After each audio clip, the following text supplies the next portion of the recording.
All right, hello everybody. Welcome to IA Command. This is TV Boy, and we have a special video for y'all, a tier list for the campaign. I know you guys love these, especially you campaign players out there. We are finally going to be doing the Rebel Allies. So we've covered a lot of stuff in campaign. Joey's covered the weapons and items. I've covered the heroes, the villains, the minions, but we haven't talked about the Rebel Allies. So it's time we dive in and do a true tier ranking for all the allies in campaign. This was kind of a tough one. I've been putting this off for a long time because it gets a little bit complicated when it comes to allies, because it's like, how do you rank them? How do you what rule set do you use? It gets complicated. So I've put this together, and I'm going to try and lay out my reasoning here for my rankings, and then we'll go through the cards. But to understand this tier list, you have to understand how allies work in Imperial Assault campaign. There's rules, weird rules for allies. And you have to understand how you obtain them, because that's part of how you rank them, because that's part of their cost actually. So for allies, the way they work is you earn allies as mission rewards. You also get them during missions. Sometimes the mission will give it to you for free. You'll start off with an ally at no cost. I'm not going to be ranking them based on that, obviously. I'm going to be ranking these allies based on when you actually have to choose to bring them from your, I guess, reserve groups. I guess it's not what the rebels have, but when you have to choose to bring them as your active ally, and you have to give the Imperial player threat for that. So again, to explain how the allies work in this game, when you deploy an ally that you've earned and it's not something that's gifted to you for free, the Imperial player gains an amount of threat equal to the ally's cost. Now, this works slightly differently in the Tyrants of Lothal campaign, and a lot of people will say that the Tyrants of Lothal campaign should be applied retroactively to all campaigns, because a lot of these rule changes do work better that way. Like Jabba's Realm introduced, you can only have 4 agenda cards at a time. There's some other rules that got changed with expansions, but this was a big one. And then the problem is it was the final expansion. So a lot of people don't know about this rule change. A lot of people haven't played the campaign with this rule change, so it's not part of the way people perceive these cards. But I'm going to mention it here for those that didn't know. In Tyrants of Lothal, the way that threat works with allies is, instead of the Imperial player gaining threat equal to the points cost of the ally, instead what you do is the Imperial player will gain threat equal to half the points cost of the ally, rounded up. So if it's a 7-point ally, the Imperial player will gain 4 threat immediately. And then you take strain tokens equal to half the cost of the ally, rounded down. So if it's 7-point ally, you'll take 3 strain tokens, put them on that ally, and then during each status phase, that's at the end of each round, you remove a strain token from the ally, and the Imperial player gains 2 threat each time that happens. So effectively, it lessens the initial burst of threat that the Imperial player gets from the rebels deploying an ally. But if that ally stays alive turn after turn, the Imperial player can actually get about 50% more threat than they would normally have gotten from that initial burst. Now the catch is, if you kill the ally, they stop gaining threat. So if they try to take out the ally early, they'll only get half threat, or however much threat they managed to get while it was alive. So it's actually a really nice incentive for the Imperial player not to kill the ally, to allow the rebels to play with it, have it in their sandbox, so that the Imperial player can keep farming threat off of it. Of course, the trade-off is, if that ally is particularly impactful on the game, it might be not worth the 2 threat each turn to keep it alive. The Imperial player might want to actually just kill it as soon as possible. So it's a fun trade-off. I think it's a really good rules update. I think it still doesn't change the fact that you are paying a lot each time you deploy an ally. So allies are not free. They're not free to deploy. They're also not free to obtain most of the time. Most of the time you have to, a lot of allies you have to get from side missions, and side missions involve opportunity cost because you have a choice of your side mission each time. Do you go with the green side mission that's going to give you an ally, or do you go with like an orange side mission that's going to give you a reward for one of your heroes? It's a cost there. There's a cost to taking those green side missions that give you those allies. So you're paying two costs whenever you are dealing with allies. You're paying the opportunity cost from taking the side mission. That means you didn't take another side mission, or you didn't take a threat side mission, agenda side mission that the Imperial player has in play. And yes, you can take it later on in the campaign. You can go back and take those, but eventually, at the end, you run into the point where you have to choose between one and the other is lost forever. So eventually that opportunity cost choice does come up. And then second, you have to pay the threat cost. You have to give the Imperial player threat equal to the points.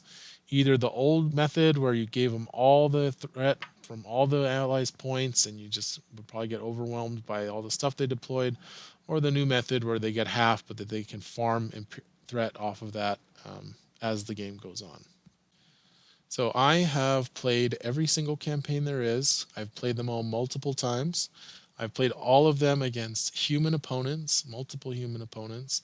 I've also played them solo against myself.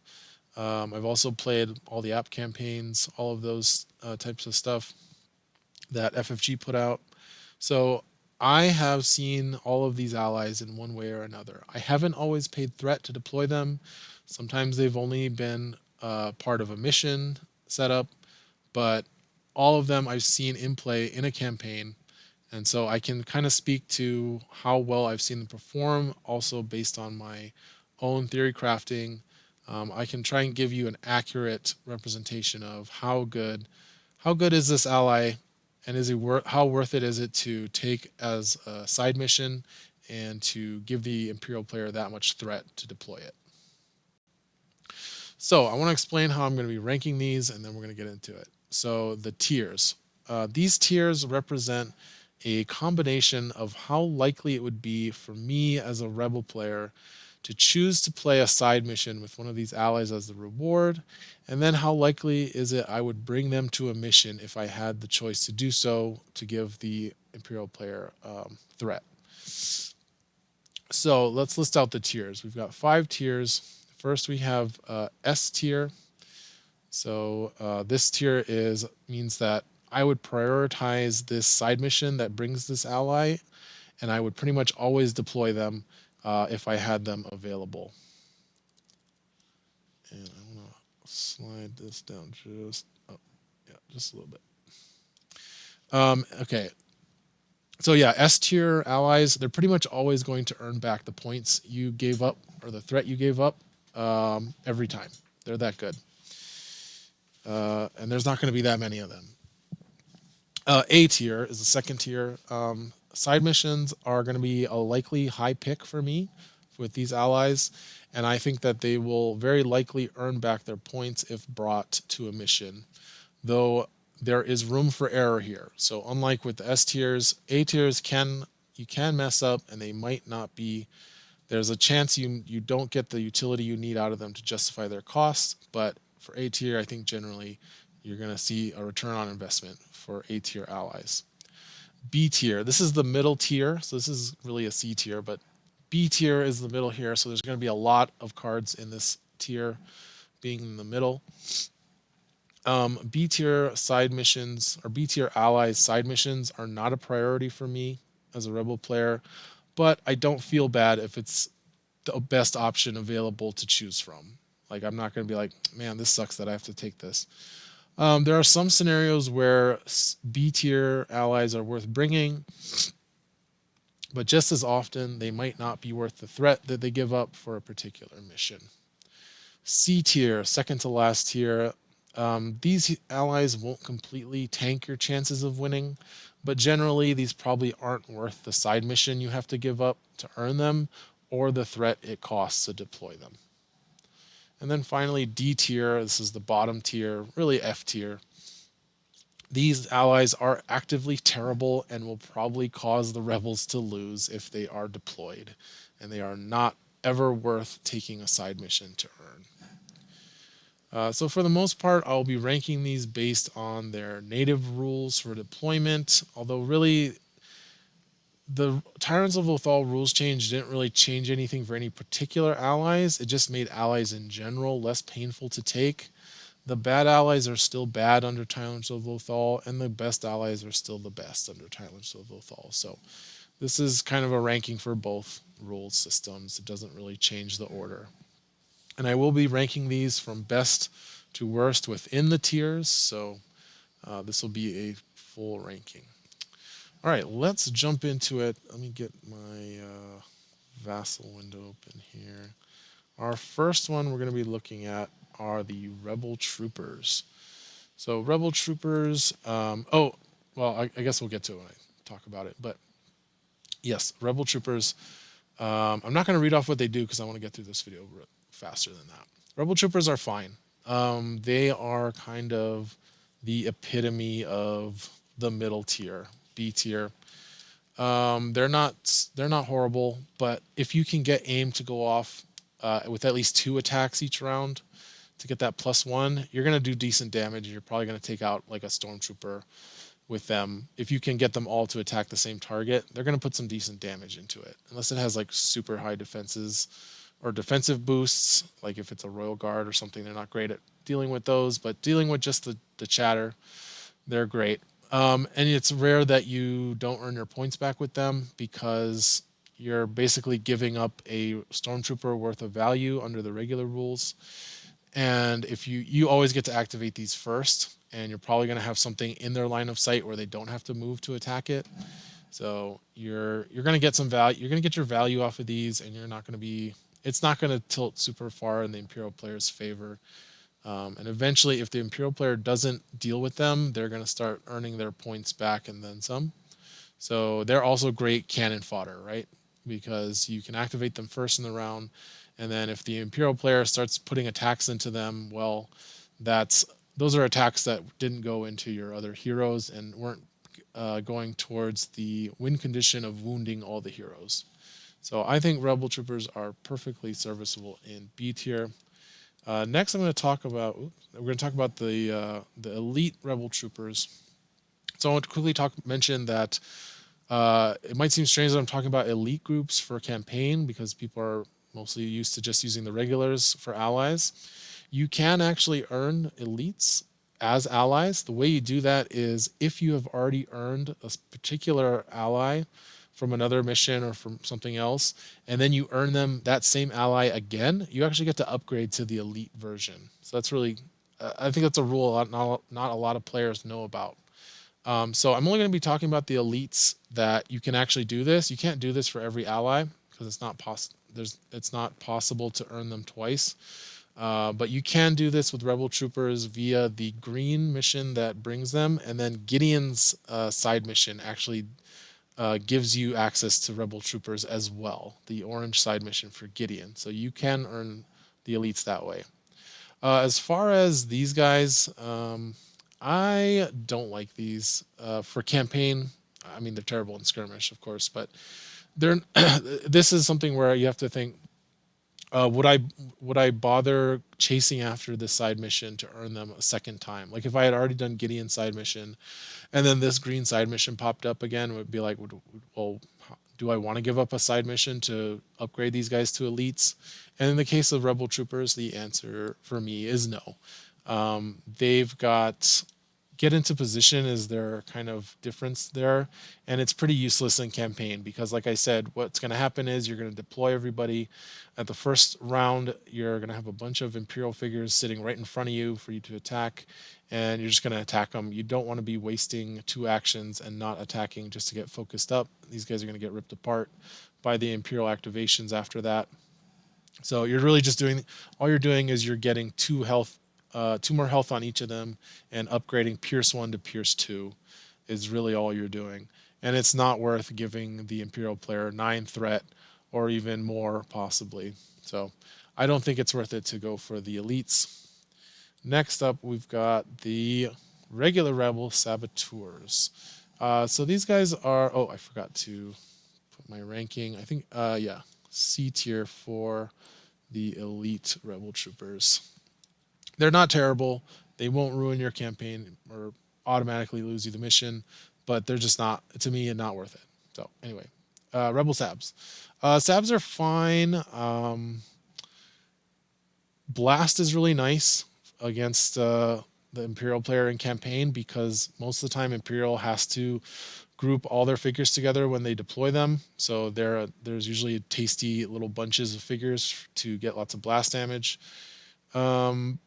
They don't hit very hard though, and a lot of times you're going to be just doing, if any damage, one damage to the main target, and then hoping to get blast one off on a few other figures. So they're not bad, and they're cheap for 5 points. You're giving not a whole lot of threat to the Imperial player for these guys. But I think, again, these are really C. These aren't above and beyond what the Imperial player can bring with 5 points. So you're not getting a huge edge. You're just kind of adding figures to the board, and hopefully you can get some value out of the blast. I do think, let's see, are they better than Rebel Troopers? And I noticed what happened here? Oh, I see what happened. Oopsie. There we go. All right. Everything's back to the way it should be. I think these are not as good as Rebel Troopers, honestly. I think Rebel Troopers are going to do more damage in the long run than these guys will. A lot of times these guys whiff. When you attack with them, they just don't do anything because you have to deal damage to the target to get that blast off and to get the stun off. So sometimes you're just using your only surge to pierce one and get one damage through. Whereas the Rebel Troopers, if you can get the aim to go off multiple times for the +1 damage, are going to stack up some pretty good damage usually while they are still alive. All right, moving on. Oh, and then talking about elite Rebel Sabs. Yeah, these guys too, not really worth it. Unfortunately, you don't get to upgrade to Blast 2 anymore after the nerf. They got nerfed way back when. So all you're really updating is your surge from Pierce 1 to Pierce 2. And you get 2 more health on each of them. And otherwise, there's not much. I mean, Speed 5 is fine, but it's not super necessary in campaign. So yeah, same thing. And I think I'll put them... I might actually put these as higher than Elite Rebel Troopers because they're not quite as expensive in terms of points. All right, moving on. All right, next is Farmboy Luke. So Farmboy Luke is one of the first of our original core set allies, but he's actually not that bad. He is a little overcosted for 10 points. You're giving a lot of threat to the Imperial player, but he does good damage with his attack and with his saber strike. And he's got Recover 2 on a surge, which is really nice to have on an ally. Being able to recover with your ally, it's kind of like being able to rest with the hero. Normally that's the weakness of allies, is they can't really rest and recover like the heroes can. So whatever damage they take, it just kind of sticks to them until they die. But Luke is able to recover every time he attacks, and he's got a +1 block on defense. So he doesn't have paper defenses like other white dice figures do when they get attacked by multiple stormtroopers or things like that. So if you can take out a figure each turn with Luke, he's quite good. And then the reroll is really where you get a lot of the value from Luke. So I would say he is, I think he's in B tier. I think he's less good than the troopers though, because he's only attacking once per turn. But on missions where the rebel heroes can stick together and fight together as a unit and don't have to split up, the reroll is really good. So yeah, B tier for Farmboy Luke. And now we're going to get into the big guys from the core set, starting off with Han Solo. Han Solo is unfortunate for the core set as an ally. He's great when he's free, but when you're giving up 12 threat to deploy him, he's terrible. I'm just going to say it outright. Han is really bad as an ally. You're doing one attack that's doing maybe 4 to 5 damage to a black dice. So, and it doesn't reliably do 5. You're most usually doing 4. So he can't even one shot an elite stormtrooper. And then the return fire is really unreliable. So it's hardly ever going to go off. He does have distracting to give that bonus to the defensive bonus to the heroes, but they are really stuck standing next to him to do that. And there's, as we can see soon, there's much better ways to get that ability on an ally. So yeah, Han just doesn't do nearly enough to justify that massive deployment cost they gave him, and he is going to be our first D tier. And it's not going to get any better. Going to the next one, Chewbacca, 15 points, and all he does is move and attack. Yes, he does offer that +1 block again, but it's really hard to keep your figures next to Chewbacca in a way that progresses your mission and doesn't leave a weak spot for the Imperial player to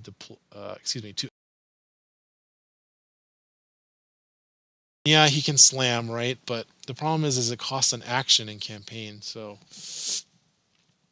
if you're slamming, you're probably not attacking. If you're attacking, you're probably not slamming.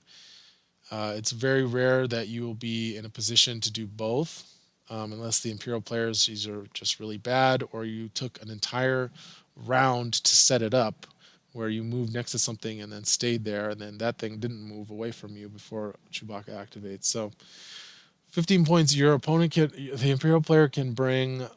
Again, I think of allies in terms of what could the Imperial player bring with this many points.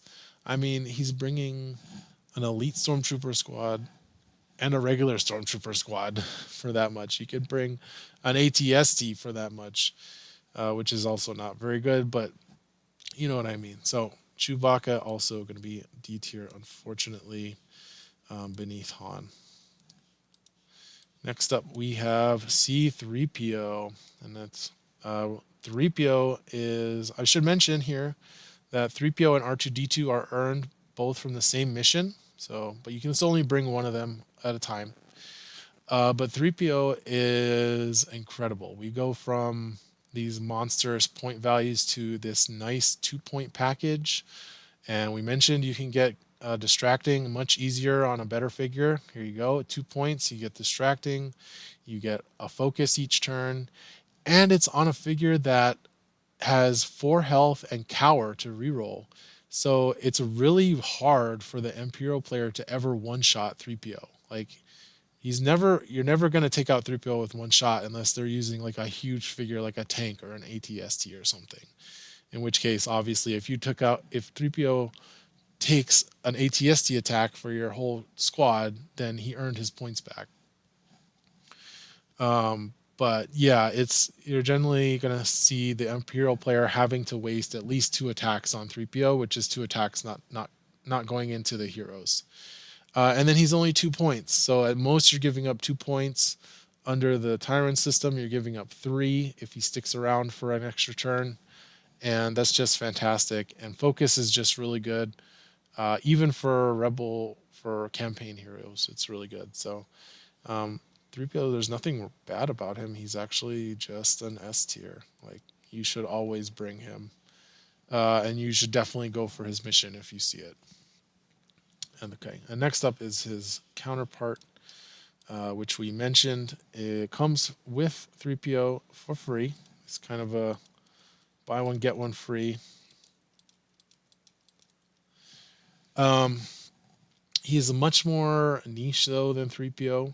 3PO just kind of provides general value. He is very hard to kill. I will say that, because he can recover 1 each turn on himself. He's got 6 health for 3 points and lucky. So he's actually pretty hard to deal with.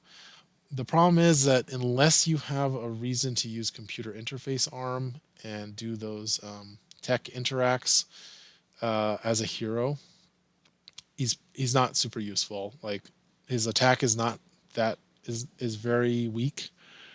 He's almost never going to do damage or stun with it, and otherwise he's just kind of sitting there. So I would say that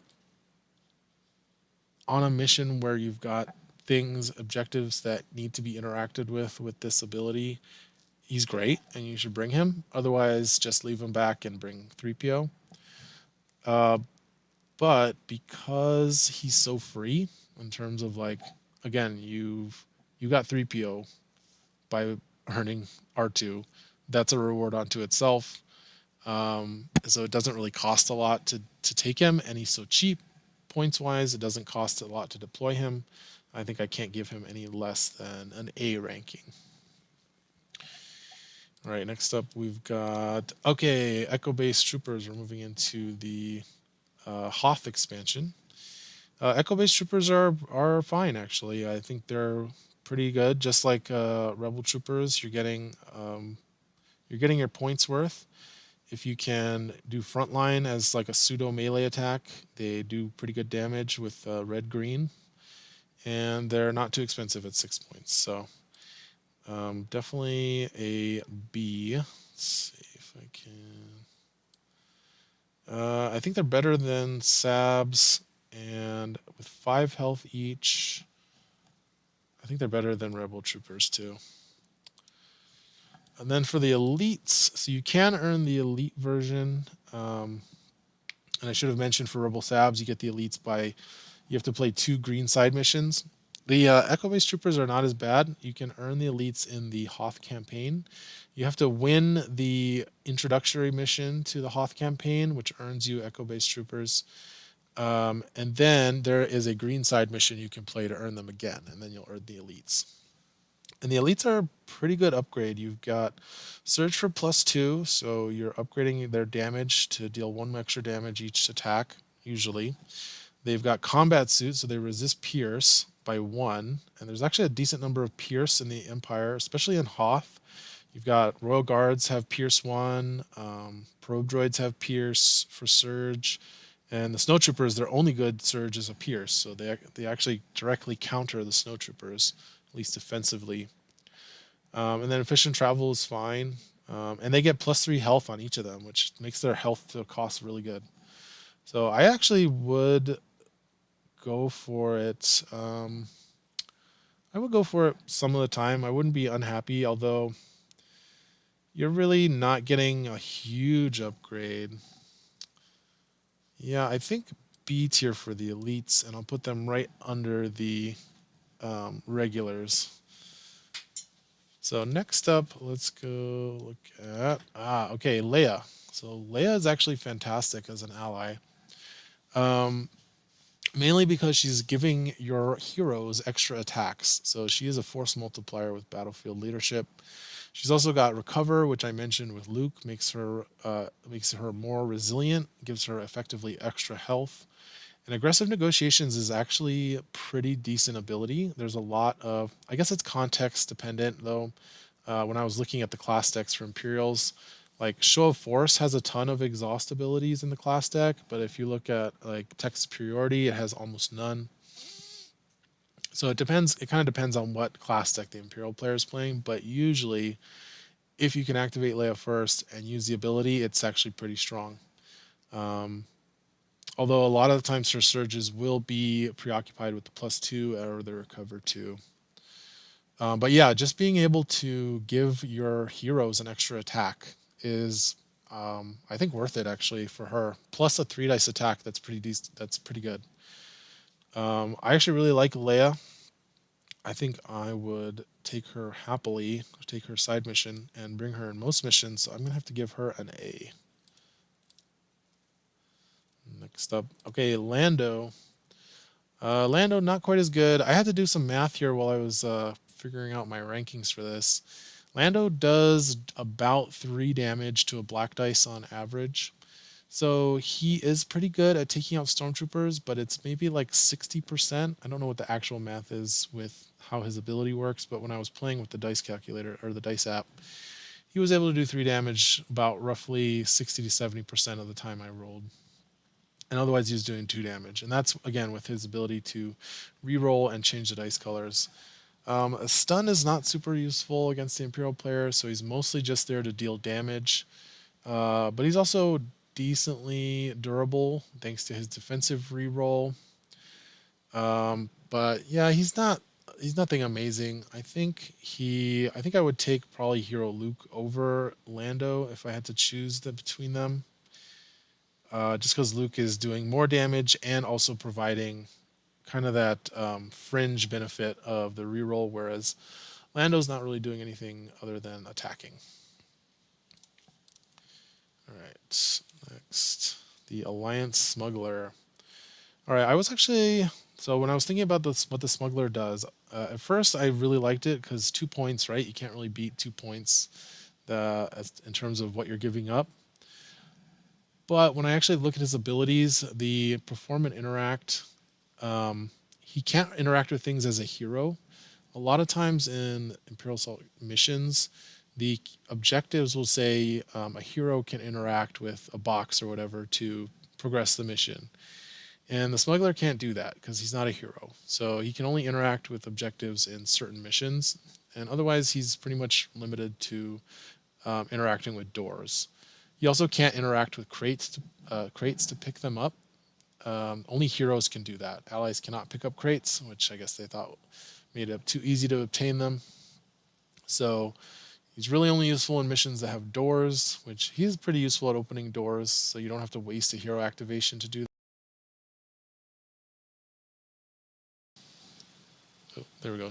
You don't have to waste a hero activation to do that, and you can use it to actually attack what's inside. But his attack's not great, and he doesn't have a great defensive bonus. So unlike 3PO, who has 4 health and that defensive reroll, -2 accuracy is not much for defenses, and he's a 3 health white dice figure, so he can be one shot very often by a regular stormtrooper for 2 points. Yeah, so you might be asking, well, he's only 2 points, so you're not giving up much. The problem is it comes back to that opportunity cost. Do I want to take this side mission to earn this Alliance Smuggler, or should I take another side mission where I can get something better? I think a lot of the times I'm just going to take something else. But yeah, that puts him pretty far down. He's going to be, I think he's in B tier because he costs so cheap, but I can't really put him above all these other trooper figures. So he's going to be in B tier right below the Sabs. Okay, next up, the Wookiee Warriors. So these guys are actually pretty good. So yeah, Wookiee Warriors are really good for their cost. They're mainly because they're so high health.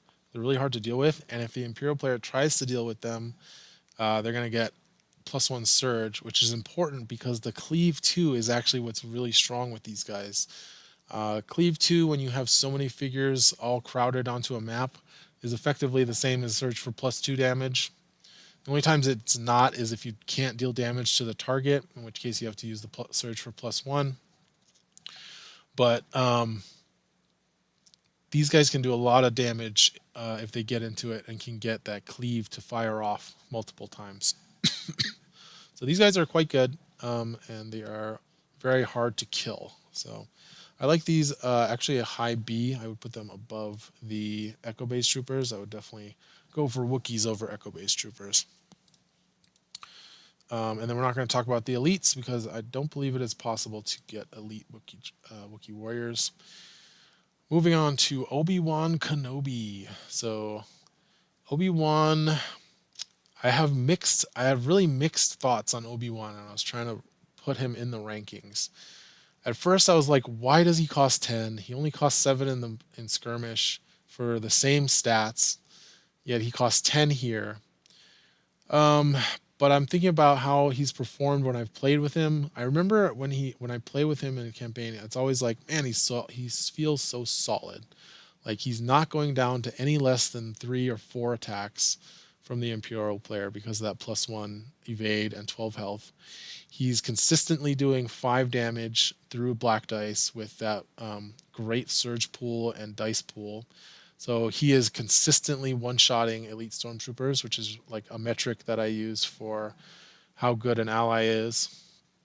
And then he's got a really useful support kit here of both adding +1 surge to an attribute test, super good, although you have to be within 3 spaces. So you kind of have to set it up, and it can be difficult when you need him to do a melee attack, but then also be within 3 spaces of an objective. But he has another great ability that lets him counter a common tactic from the Imperial player, which is to block the hallways with figures and just cram figures into hallways and up in front of doors. And instead of needing to kill them, he can just push 2 of them out of the way and unlock or unblock that door or objective the Imperial player was trying to cheese the rebels with. But he still gives 10 points. Is so much. And so he's solid. I think he's the closest they've gotten to making a 10+ point ally. But it's hard to get all the value out of him each turn. Like, it's hard to get mind trick and force off and kill a figure with his attack all in the same turn. So he is often going to be struggling to get his points worth, which to me means C. Puts him in the C rank. I do think he is better than the elites for these two, though. For Sabs and Rebel Troopers, I would go for Obi-Wan's mission over upgrading these guys to elites. Next up, we've got the Alliance Rangers. So we're getting into Jabba's realm here. And Alliance Rangers are pretty good. They're about par for what you would want from 9 points, I guess. Again, that's like giving the Imperial player a elite stormtrooper group, or you're giving them 5 points with the new rules. So giving them a group of Trandos plus reinforcing their 2-point figures every turn. The problem I have with Alliance Rangers in campaign is they're missing a lot of the stuff they need to function that they get in Skirmish, which is mainly focus and hunter cards. Yeah, so they have good surges. The rerolls are okay, but the problem is a lot of times in campaign you're starting the round very close in with the Imperial figures. And then you're trying to just keep moving through them, moving towards the Imperial figures.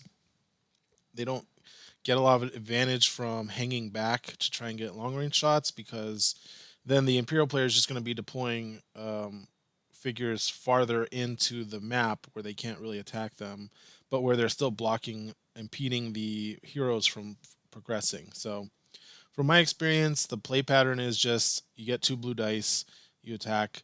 Sometimes you'll be able to move far enough away from the target to get a reroll. A lot of times, though, there's just like you're up against the wall of the starting point and the Imperial figures are deployed up right there next to you. You can't quite get that range. But even if you can, it's still a reroll on a blue. It's okay. It honestly, like, their surge abilities are good enough that you don't even need the reroll. But that means they're not getting much else. So again, the thing that makes them good in Skirmish is the Hunter trait, which gives you the amazing Hunter command cards, which you don't get in campaign, and that you can focus them with C3PO and Gideon to really take advantage of that reroll and those really good surge abilities. And you just don't get that here. So 2 blue, even with a surge for +2, honestly worse than a regular stormtrooper, kind of. I would rather have the green and lose the second surge, since stormtroopers get easier rerolls too. So honestly, they're less than, let's see, if I'm going to rank them, I'd have to put them down below Rebel Troopers. They're certainly better than Elite Rebel Troopers for comparing them to a 9-point group. They do a lot more damage, and they're a lot hardier. I mean, they've got 5 health, but a black defense instead of the white.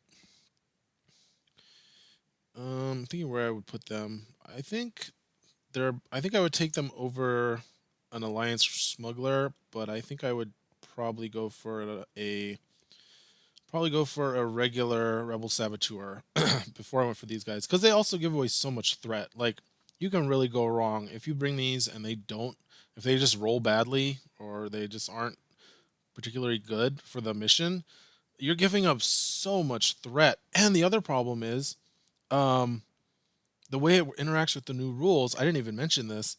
If the Imperial player kills all but one of these, they still get to farm points. They still get to farm threat off of them. So they could leave one Ranger alive and keep farming that 2 threat for, what is it, 4 turns? Like, ugh, you know? So it's not like with the unique figures where they get punished if they kill off the figure. They can kill 2/3 of them, and you're still giving them threat. So yeah, not a huge fan of Rangers as allies. They're not terrible, but they're in the B range, and I think they're below the other cheaper uh, generic trooper type figures. And again, the high threat, the fact that they can kill off 2/3 of the group and still farm versus a lot of the other ones, they can kill off just half to be able to keep farming, and you still keep half of them on play. Anyway, but we do need to talk about the elites, because you can actually get elite rangers in the campaign. It's specifically to the Jabba's Realm story campaign. I think there's a mission in the story, one of the story campaign missions. If you win, you get to choose any trooper group. So if you play that, choose Rangers, and then play the green side mission that gives you Rangers, you could upgrade to the elites. So do the elites make them worth taking? I wasn't super high on them as regulars. No, not really, because it's again the same thing. And these are the ones they actually use in Skirmish. You are getting a Pierce 1 innate, which is really nice. It does increase their offense quite a bit. But other than that, they get Elite Sniper. Oh, I didn't even talk about Gorilla. I should talk about it here. Gorilla is better here than it is on the regulars. The reason for that is you have to kill the figure you're targeting. And a lot of the times with the Rangers, they're just not doing that, especially if they're attacking like a higher health, higher cost figure. They're just doing chip damage with the 2 blue. They're doing like 2, 3 damage, which really 2 damage is probably going to be the average, which is usually not going to be enough to consistently get kills with one attack. They're going to be doing chip damage, so maybe one of them will get hidden, and then the Imperial player will just kill that one that you hid, because hidden, the -2 accuracy almost never matters in campaign that much. So yeah, I kind of discounted the Gorilla. It's a little bit better here because again they're getting that extra Pierce 1, which makes it just more likely that they will be able to actually kill stuff. But aside from like regular stormtroopers, things with 3 health and a black die, they're still not doing enough. They do a lot. They don't do enough to justify 12 threat. So I mean, you're instantly giving away 6 threat if you're playing the new rules. Giving away 12 threat is just insane in the old rules. It makes them very hard to utilize, and not just be crushed under the weight of the Imperial player having like 18 threat to start off the mission with. So I don't think I would go for the upgrade that often on these. Let's see. But I think they're still good enough that I would keep them in B rank, but I think I would put them at the bottom. Like, I think, what did I say with C rank? It's like C tier, you're like probably shouldn't take them, but it's not horrible.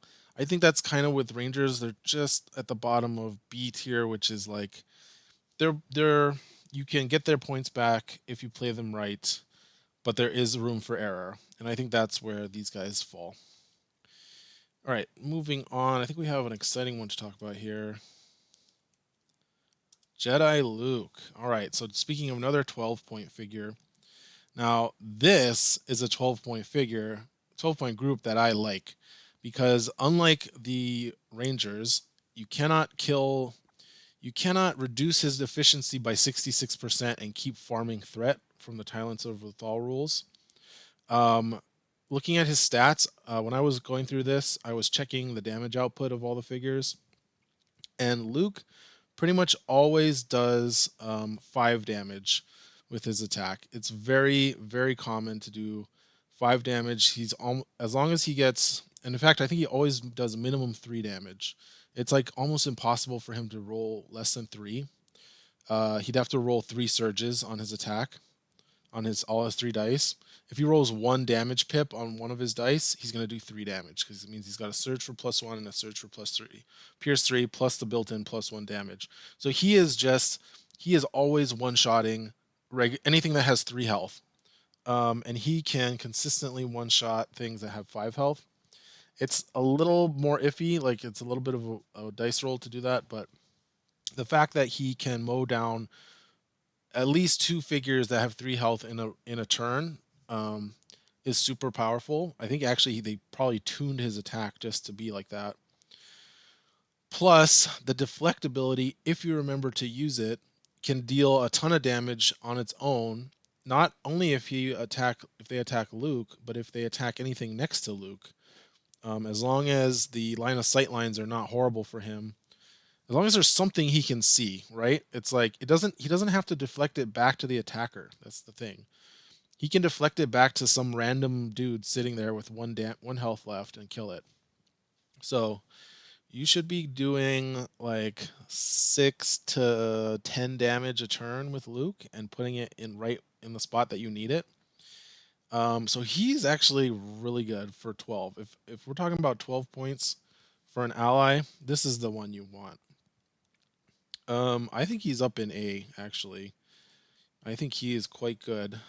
He is definitely, he can go wrong though. I mean, his dice can whiff. He's not as good against the really tough figures, although he can still attack them twice and double tap them. And being speed 4 and melee can be rough, but again, he's got heroic, so if he needs to, he can move 6, 8 spaces and still attack. I think he's definitely better than R2. Like R2 is only A because he comes free with 3PO, and he's good in the missions that he's good. But I think Leia is he worse? I think he's not quite as good as Leia, just because Leia's giving you a hero attack, which tend to be really strong. Like because heroes, you can dump all your equipment and all your resources into one hero, and then multiply that with Leia's battlefield leadership. But I think Luke's probably right around the same power as Leia in terms of what he's putting out. He's just doing it he costs more threat, so he's not doing it as efficiently as Leia, and his damage output is maybe sometimes not as good as Leia's, or giving that force multiplier. But as long as you can remember to use that deflectability, and I think that's critical because I think people play Luke and they forget about it. It's so easy to forget for some reason, but it really ups his damage output. If you're missing deflect, you're probably missing 2 to 4 damage a turn that you could have been dealing to any random figures, and it really matters. So as long as you're remembering to use the deflectability, I think Jedi Luke is pretty fantastic. All right, next up we've got Hera. Okay, I really like Hera. So 4 points. She's super cheap. She's not giving up much threat no matter what rule set you're using.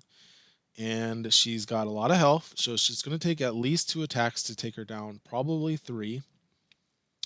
Smooth landings, great. Not amazing, not as good as it is in Skirmish, I would say, but still good. It's still going to save you some movement. It might even save you an action, depending on how well you manage your strain movement with your heroes. But called shots is actually really good. Leaving a target on 1 health when you're playing as the heroes is it feels so awful because your action economy is so precious, and anytime you can pinpoint one piece of one damage onto something so it dies and you don't have to deal with it anymore, really good. And so called shots is really good. You're 1 damage away, or maybe you're 2 damage away, and you just need a surge for that surge for +2 or pierce 2. Boom, she's giving it to you. Called shots. Plus, she has a great attack on her own, 3 dice attack with some good surge abilities. You can either surge, double surge for Pierce 2 or surge for +1. I mean, I've played her enough in Skirmish. I've played with her once or twice in campaign, and she was great. Like, she was dealing damage and giving the damage we needed to make sure that Imperial figures went down when we needed them to go down. Plus, it's just always great in Skirmish. And again, 4 points, you can't go wrong.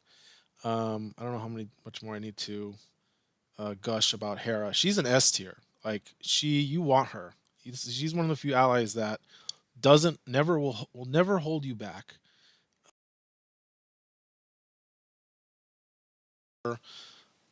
Called shots poorly. Like, she's still not going to let you down. She's going to add and make your campaign better as the Rebel players.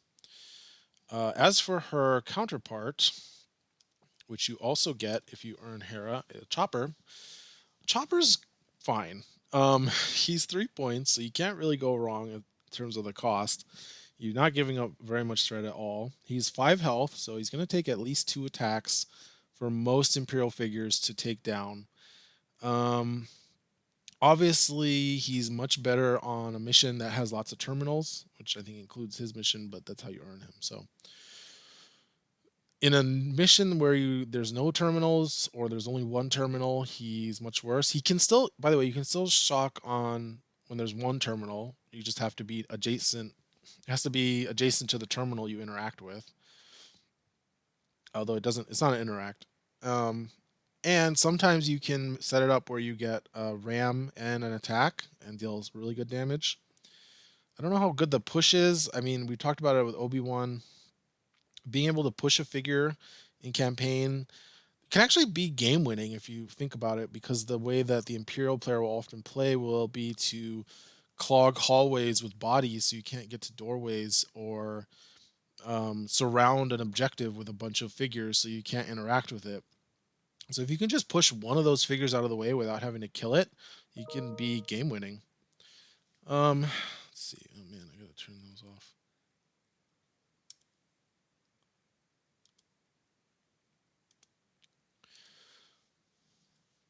But I think Hera is going to be better in most cases.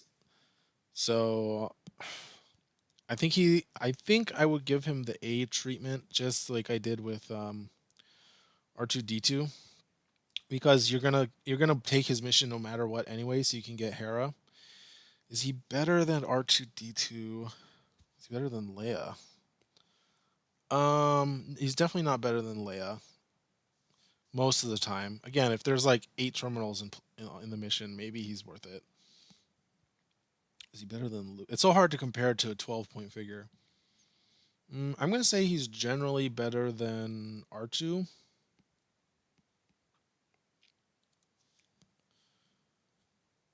I mean, would I take... Oh, well, I guess how do I have to compare this, right? I guess the comparison is, do I take Chopper's mission over Leia's? No, because I want Hera. If I can't deploy Hera for some reason, and I had Chopper and I had Leia, probably bring Leia more often. What about for Luke? Probably bring Luke more often, but I'll probably bring Chopper more often than R2. So yeah, I think Chopper is an A tier right above R2D2. All right, next up. All right, into Heart of the Empire, we have Ahsoka Tano. It's kind of sad with Ahsoka. I feel like we went backwards a little bit. We've got these heroes from the middle expansions, Hoth and Jabba. We've got these 8+ point allies that are able to do multiple instances of damage. And now we've got Ahsoka, who really fantastic in Skirmish, but the problem is when you play her in campaign, she ends up being a move once, attack once figure. And her attack's not that great. It does about 4 damage on average to a black dice, even with the rerolls. Much better against white dice, of course, but against a single black die, you're doing about 4 damage on average. Rarely will you be able to get 5, even with the reroll. I've done a ton of math on Ahsoka, by the way. Don't ask me about the math, because I've done so much Ahsoka math for Skirmish to figure out when to use the Twin Sabers reroll in tournaments. But but you should be very happy if you get 5 damage. And even if you get 4 damage, you might want to go for the reroll just to get the kill, but you're probably not going to get 5. Probably going to get 4 or less. So that means, why is that important? Well, that means that she can only attack once per turn, and she cannot reliably kill a 5 health black dice figure, which is really bad for her. I think for me, though, so she kind of lands in the same camp as Obi-Wan. And it's funny, I have her higher than Obi-Wan in my picture I'm referencing here, but I think after I talked about Obi-Wan at length to myself, I think I'd rather have Obi-Wan. He actually does a lot compared to Ahsoka. Like Ahsoka's giving herself a block token, and that's about it. She doesn't have any command cards she can use. Again, in Skirmish, she's good because she can move freely without spending an action, which lets her use the Pummel command card to get multiple attacks. She's also got the Spy keyword to let her use spy cards, command cards. But you don't have any of that in campaign. All you get in campaign is what's on the deployment card.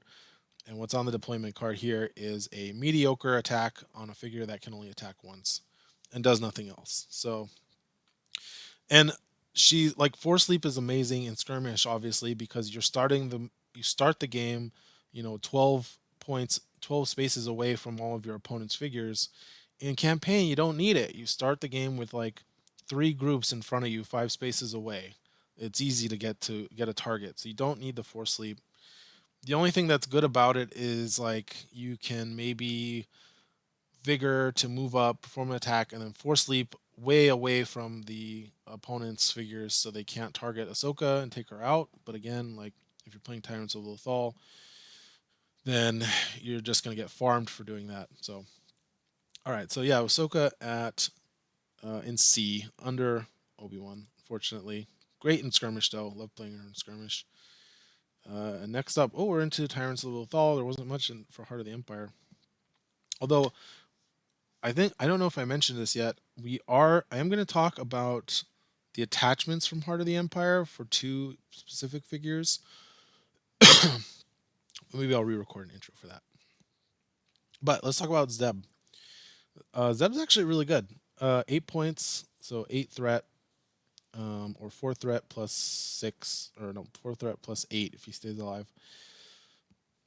15 health, though. He is a monster in terms of health. Like, compared to Leia, who has 8 for 8 points, he is not going down. So, definitely going to be giving away 12 threat or whatever. 12 threat with him. And he can attack twice, which I really like about him in campaign. He is a great finisher because the Imperial player is probably not going to want to attack him. And I don't know if I mentioned this with the other heroes, but I think I did. I really like heroes that can recover, especially since you don't have to deal damage to recover off of a surge. And I didn't mention that with Chopper, but that's what makes Chopper really good too. But with Zeb, if they attack him, they're not going to kill him before. It's going to take multiple rounds to take Zeb down, and then he's going to be able to recover off a bunch of that damage. So the Imperial player is heavily disincentivized from attacking him, unless they're going to go all out with like a huge attacks. And because of that, you can wait to activate Zeb until after all your other heroes have gone, and then he can just bat cleanup. And whatever didn't die to your rebel heroes, instead of having to waste their actions, you can have Zeb go, okay, move 3, attack that thing with range attack, and then move 1 more, and then hit this thing with my bow rifle strike. 1 damage to that thing, 2 damage to that thing. They both die, and great way to get action economy. He's kind of like a mini Jedi Luke, actually. He doesn't deal quite as much damage because obviously his attacks are a lot smaller, but he doesn't give up nearly as much threat either. And in fact, I think I've got him below Luke, but I actually think he's actually better. Yeah, because he's about as durable as Luke is, and he's doing. He's not one-shotting troopers like Luke is, I guess. So there's that, but he really makes up for it. I think I'm gonna have to put him right around Luke. I think I would put him.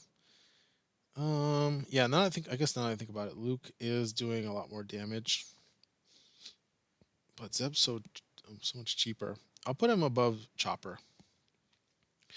I think he's great for an ally. And now we'll talk about the ally that comes with him. If you, although actually I should say that's not true, huh? Because the green side missions that give you Zeb actually give you any Spectre ally, which I guess is relevant for Hera and Chopper. Um, Although I think I'd still keep Chopper there. That's right. So there's two green missions, and actually I think there's more than that. Let's see. Let's look at it. Um, Sabine and Zeb have intimidation factor. The other two specters have executive overreach. And I think that's it. Side missions.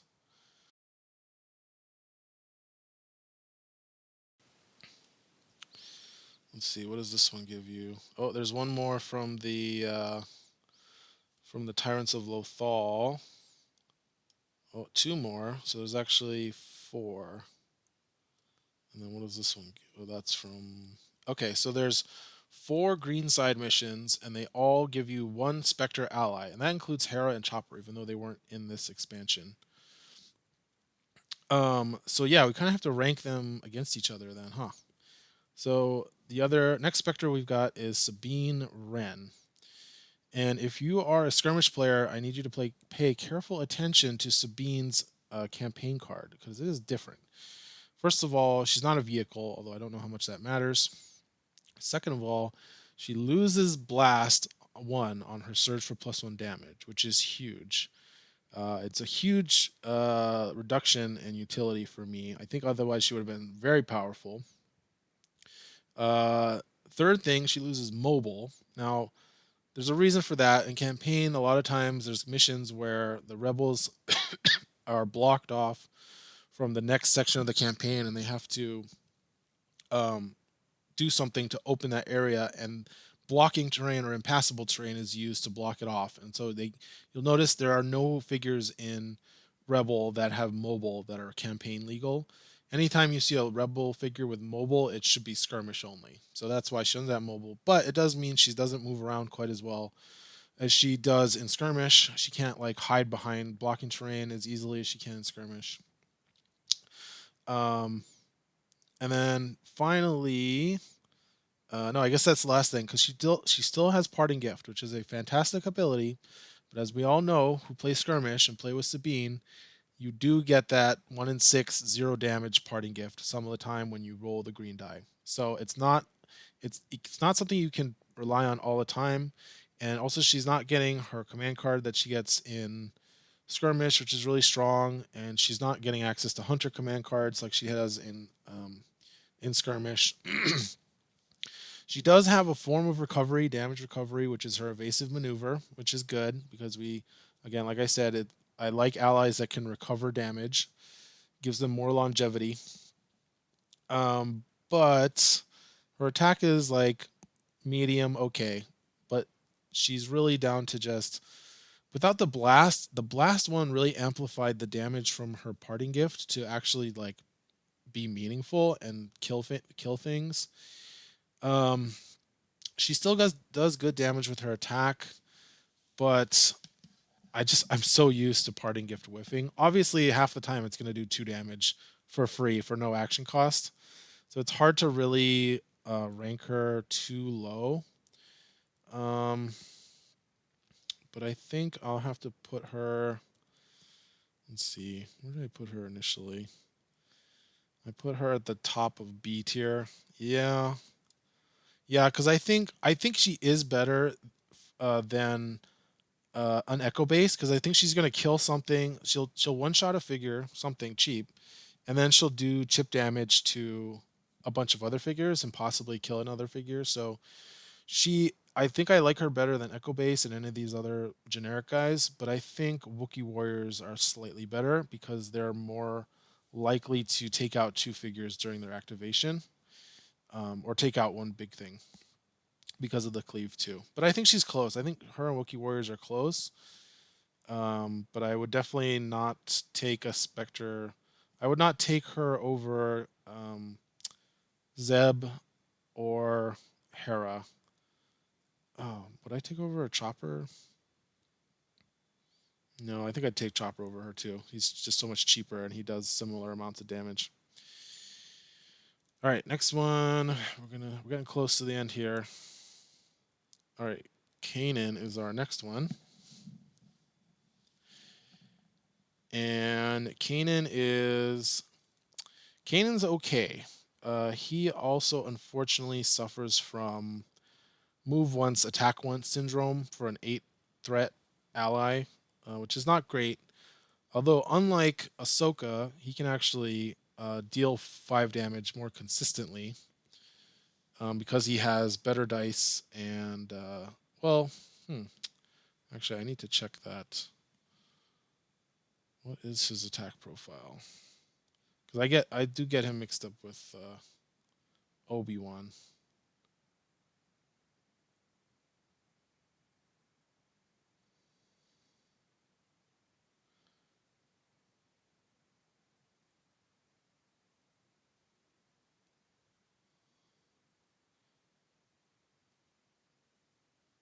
Okay, so 60% chance to do 5 damage. Compared to Ahsoka,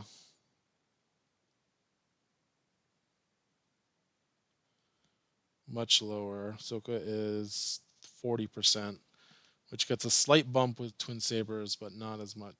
Not much. So he's still better, but it's not great either. 60% is not guaranteed to do 5 the way that I think Obi-Wan is like. No, I want to do Obi-Wan. Yeah, Obi-Wan is doing 72% to do 5, so it's okay. The main reason to use him is for Ceresu defense. Force vision is not that important because if you, well, I guess in campaign it's actually a lot better than it is in skirmish, where you're dealing with a lot of single figure activations. Because if your opponent, if the Imperial player has to tell you, okay, I'm activating this Stormtrooper group and not this Stormtrooper group, then you can attack the one that you know is going to activate, bring it down to 1 or 2 figures remaining, and then they have to activate the weaker one. Okay, so Force Vision is a little bit better than it is in Skirmish. And Ceresu Defense is actually pretty good too. It basically causes him to take damage to give your heroes more longevity. So I do like his defensive ability. And I think he does bring more value than Ahsoka. I actually think he's better too than Obi-Wan now that I'm thinking about it. Yeah, he's pretty good actually. I would compare him to Hero Luke, and I think at 8 points he's actually better. So let's see. Oops, our thing's getting a little bit crowded. We're gonna shrink it down. All right, yeah, I think he's slightly better than Luke. Although I'd probably take a Smuggler over him for 8 points versus 2.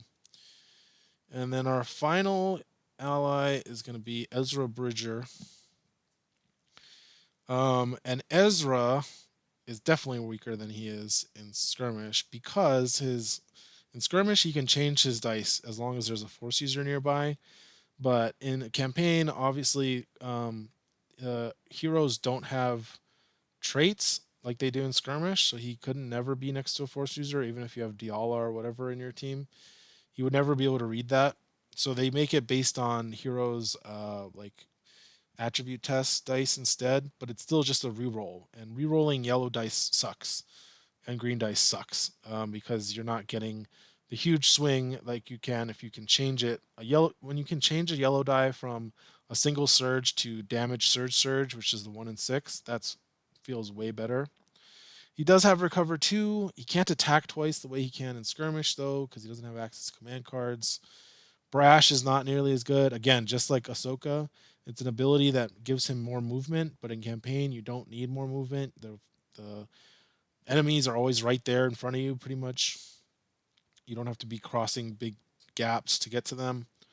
So yeah, I think he's about Ahsoka level. I think he's better than Ahsoka since he has the recover. And he has better defense. He has +1 block on defense, so I'm going to put him above Ahsoka, but he again suffers from move once, attack once syndrome that I don't like to see. If he gave rerolls to allies, that would be different to like give to your heroes or something like that. But yeah. Okay, so that leaves us with the um, Han and Chewie situation. So Han Solo and Chewbacca both got updated attachments for Skirmish that are, I mean, I'll describe, I can't pull them up in this module, but it's -2 points for Han, and it gives him, it makes his return fire a guarantee, but once per round. It removes distracting, and then it gives him an end of round free attack. He can attack at the end of each round. So if we're looking at Han like that, that Han Solo, is going to be A tier because you're getting a free attack at the end of each round. It's doing 3 to 4 damage, probably 4 to 5 damage really, and the guaranteed return fire, and he's got 12 health. He's pretty much always going to get 3 attacks off the first round before the Imperial player can kill him, almost guaranteed. And those 3 really good attacks, and he's sucking up a ton of damage from the Imperial player if they're trying to kill him early. And if they don't try to kill him early, he's always getting 2 attacks each round, and that's really good. So I think I'd have to put that. Let's see.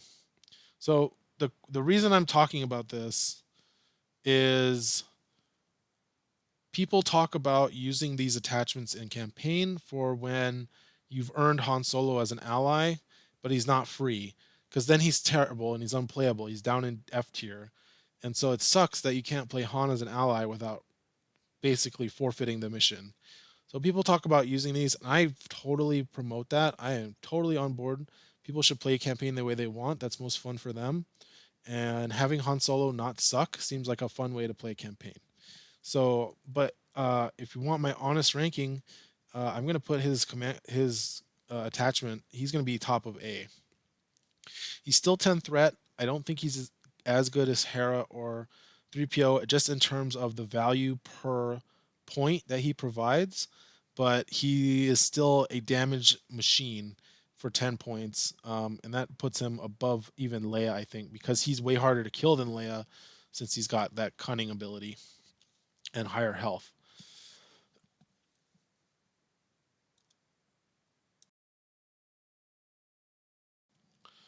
Okay, and then the other one is Chewbacca.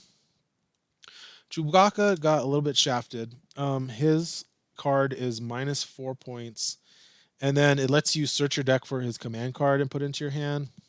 It's actually the ability I hate in Skirmish too, but it's meaningless in campaign. What it does give him is it gives him +1 damage built into his attack. It lets you use slam for free without spending an action, which is pretty great. And it removes protector, and it also removes his ability to dodge. So anytime he would roll a dodge on a dice, he converts it to an evade, which is the little surge cancel symbol. Chewie is a lot better, obviously, but I don't think he's nearly as good as Han. I mean, 2 attacks versus an attack and a free slam, not as good. There's a reason that he never really took off in Skirmish until ICP gave him a bunch of much better tools and gave him a new technician trait. Let's see, where do I rank him? And he's 11. He costs 11. It's a lot. That's a lot of threat to give away for. He almost has move once, attack once syndrome, but the free slam helps with that, and it lets him spread his damage around. And for that reason, I think I would put, if you were to bring updated Chewie, I mean, I'd probably take Rangers over him, but I take a Smuggler over him. If I wanted to win, yeah, I think Smuggler would hurt me less in the long run. So I think he is around Kanan's and Hero Luke with this card. So yeah, there's my tier list. Let me float it down. Hopefully that is useful to you guys. And let's see. I will post a link in the description to the template. Please make your own tier lists. Show me what you would rank the allies at, and post it in the comments, or just post in the comments. What do you think? What do you think of my tier list?